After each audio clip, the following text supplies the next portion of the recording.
女性もいびきをかく人は多いですか？男女差ほぼありません。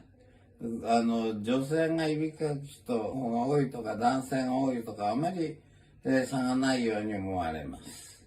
女性がいびきをかくっていうのは若い頃は咳口外心の進行が短いので、かかない方もいらっしゃいますが、年齢とともに大きくなってかくようになっていくっていう人も結構いますね。それから女性の場合は、恥ずかしいということがあって、いびきの音が小さくても気にされる方が多いというようなことはあると思います。